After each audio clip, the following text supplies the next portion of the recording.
Aloha mai kākou, Avelina I ke awāwa o Mauna Lei, ka ʻaina momona kaulana o Lanai. So today we're here in Mauna Lei Valley to talk about Ka Hana Mahiʻai, or all things related to farming, agriculture, and food cultivation. The reason that we're here in Mauna Lei is because we know that traditionally this place was known for its abundance in food. And we can still see the remnants of that today with things like the lo'i kalo, with ulu, with the mai'a that's behind me. And so when we're talking about relating it to our theme of Leana Lanai, Leana means to be adorned with something. Right? And why wouldn't you want to be adorned with abundant food crops, right? Because we know that the health of our lands is directly related to the health of us as people, or ola ka ʻaina, ola ke kanaka.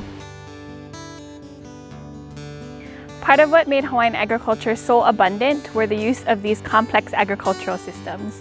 Here we are today at the remnants of traditional lo'i. So if you take a look at it, how much effort Hawaiians were willing to put into their systems of agriculture were similar to the amount of effort that they were going to put into their houses or any other structure. Right? And so that shows how important it was to them to be able to cultivate food in a sustainable way that would last generations.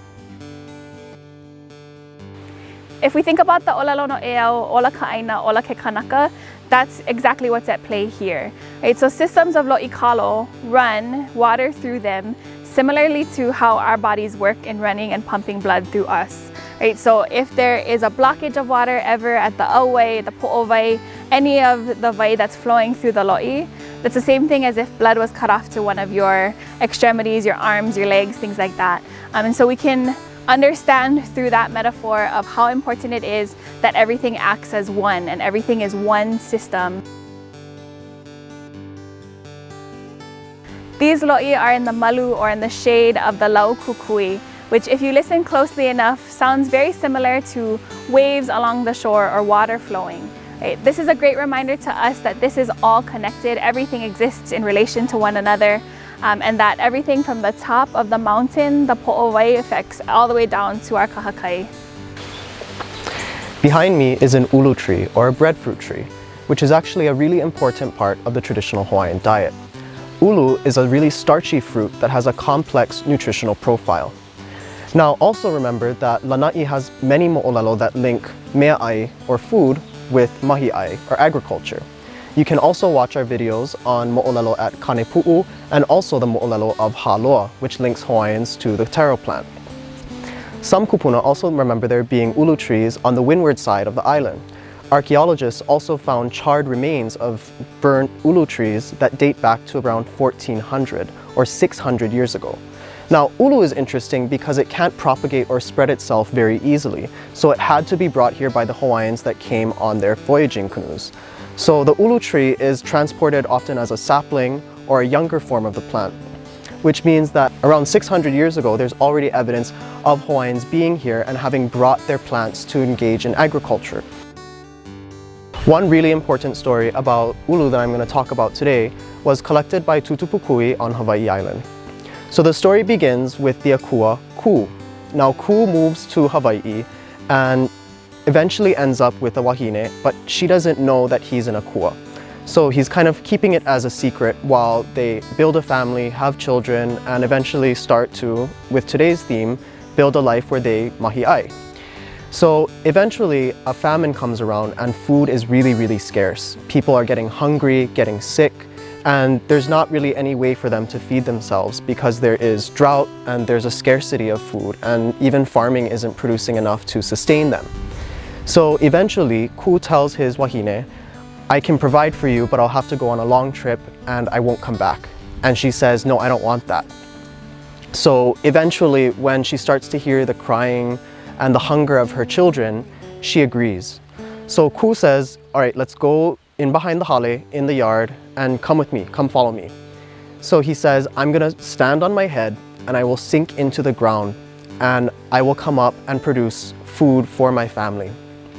So she's really sad. The family doesn't want to see their dad go, but he has to because he's giving of himself to feed his ohana. So he stands on his head and then he sinks into the ground. His body begins to go into the earth and he's still standing on his head.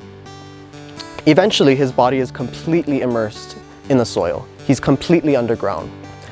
And then, like he told her, throughout time, days passed, eventually sprouts start to come up. And his wife would visit this site and her tears would water the young ulu tree. Eventually, the sprouts turned into a strong ulu tree just like this one. And it produced fruit for his family, the breadfruit, ulu. And the other thing about this tree was that if anyone not in his family would come by, it would sink and disappear into the ground. But eventually, the family was able to eat from the food and survive the famine. But this tree also produced saplings. It started to create sort of younger baby ulu trees that were then gifted to the community. And that's how the community was then able to access this gift or this sacrifice from Ku.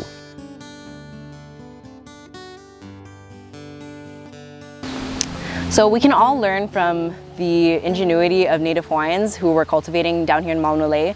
And when we think even about our population today of a little over 3,000 people, just thinking about how this one valley, this one ahupua of Lanai sustained 1,000 people at some point, that's pretty incredible. And there was no barge bringing in supplies for them. They were just growing their own food to sustain themselves, but also to sustain each other, right? It was a community effort. And so I think something that we can learn from that is if we want to be more sustainable today in our own lives, what are the small things that we can do to achieve that, right? So we don't need to be farming acres and acres of land like by ourselves to feed our community, but we can have our own backyard gardens. You can grow the types of fruits and vegetables that you like to eat in a small raised bed, or just something that you can do as a family to help reduce our footprint in terms of having to purchase everything from the store, right? So we can still learn from the knowledge that we've been gifted from our kupuna, and we can help pass that down to future generations so that we can all try to thrive on this landscape and become sustainable once again. We don't have to be so dependent on food coming in from elsewhere. If we are able to grow just a little bit of our own food every year, I think it'll make a big difference in not just our own ohana, but as a community being able to thrive off of this landscape.